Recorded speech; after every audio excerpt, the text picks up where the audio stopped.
Hello guys, welcome to another week's video. We're continuing the wiring this time, just putting on the heat rip for the end of the cables, as well as sorting out the bus bar for the negative to the main distribution part, which is what you can see me doing here. Just drilling the two holes, one 10mm, one 8mm, and then filing down so I've got a nice flush surface so that when I put the bolt in I'm not wedging against a thin edge, which could potentially cause a spark.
That leaves the top bit already now for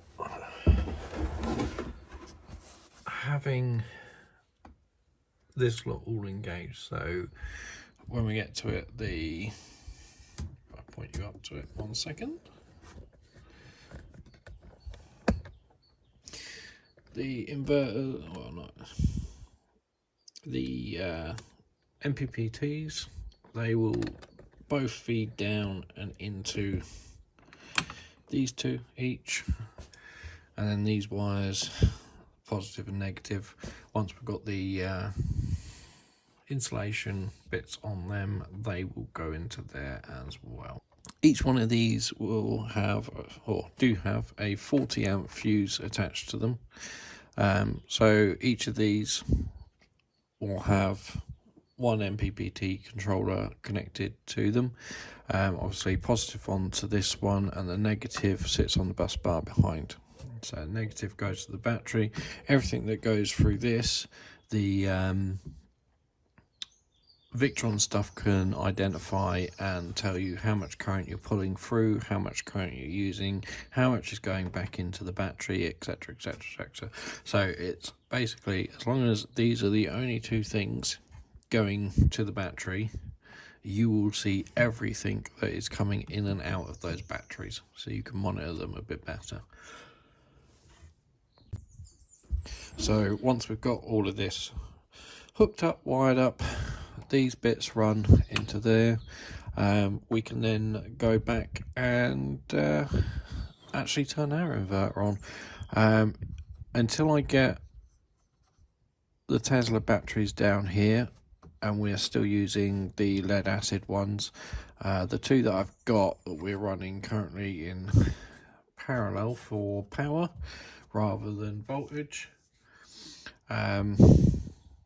we will be able to swap them over, but I'll have to put them into series so that increases the voltage, because our inverter is 24 volts instead of 12, which is what the inverter that we're borrowing at the moment is running on. So that in itself is fine.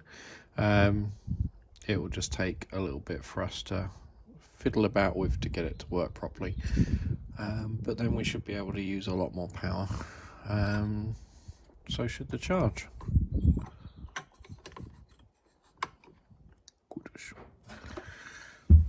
And hopefully we can wrap up the electrics cupboard, and well, for now at least, we still have to run all of the 240 wires. I need to run a 240 wire to the inverter itself. Yeah.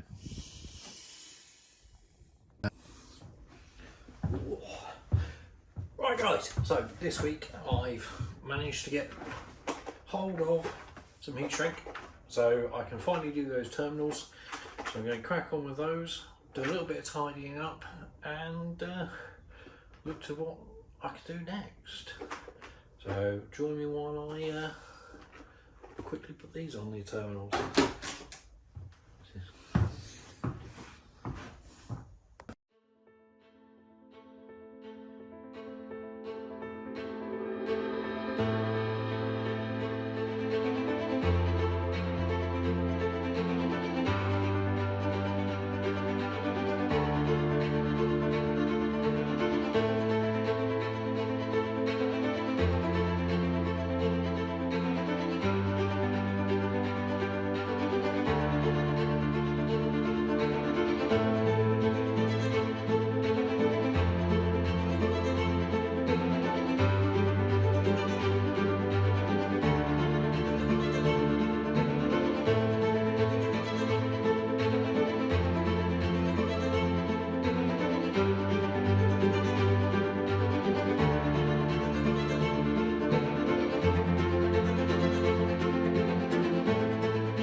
So most people use hot air gun. I do have a hot air gun, but I find it uses a lot of electric, a lot of power. So I have a butane gas jet torch is what it's labelled as. And all you do, apply a bit of heat.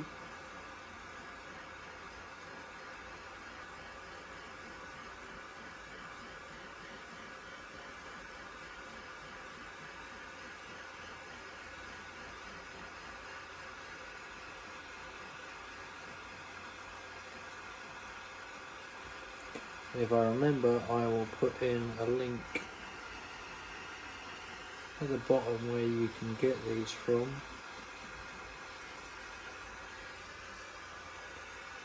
These are double lined insulated, which basically means they've got a bit of glue on the inside, which I find makes a better seal when you're trying to do anything that requires you not to have water in it. Obviously you shouldn't get water in any electrical connection at any point anyway.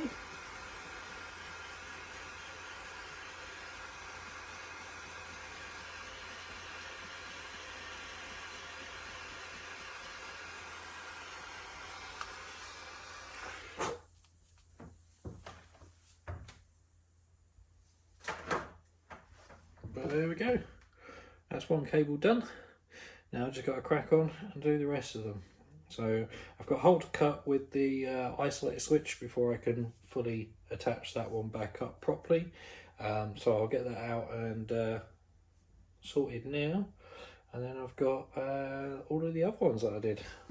Start them from there, down there, and the fuse ones. So I'm going to crack on, pop these back on. I'll put that there out of the way for now.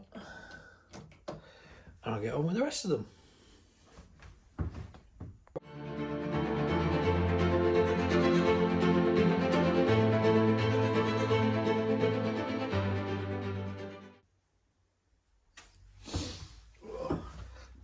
So with the isolator, I've made use of my 3D printer again. Well, I've got it, so I might as well use it. But I've designed a setback. So rather than having, I know most people will just cut a small circle out, screw that to the edge of the wall, but I didn't really want it to protrude, so it stops kiddies trying to fiddle with it while it's on the surface or while it's poking out. This way I've designed it so that you've got cable in, cable out, and there's a hole there so that you can get a socket in to tighten up and sort out the bolts, so you can keep that nice and tight without having to try and get your fingers in there and twiddle it about. But the main purpose of it is just to set it back away, make it a little bit less enticing for little hands. So 3D printed that. I've got a fascia bit that sits just on the top, so that will slide in there. That will cover over and give it a nice little finish. So let's get the hole cut for that, and then that's another job off the list.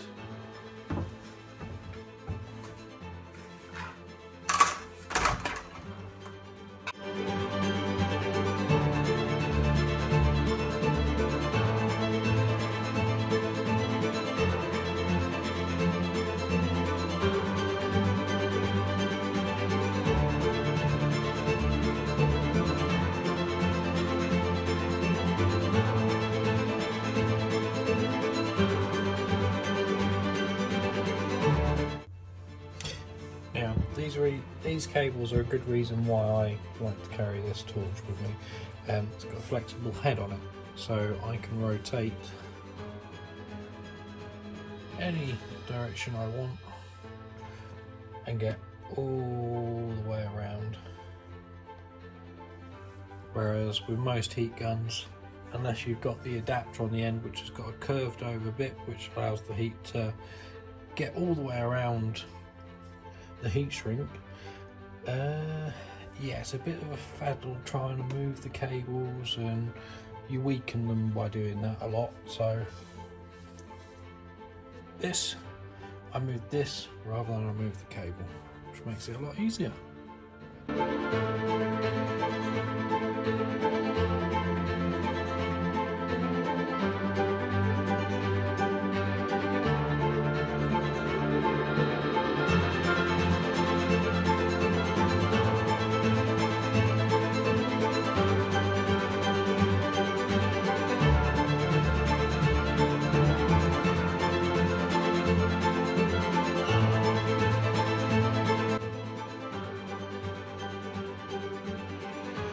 Thank you for joining us this week, and hopefully we'll see you again for next week. Remember, like and subscribe.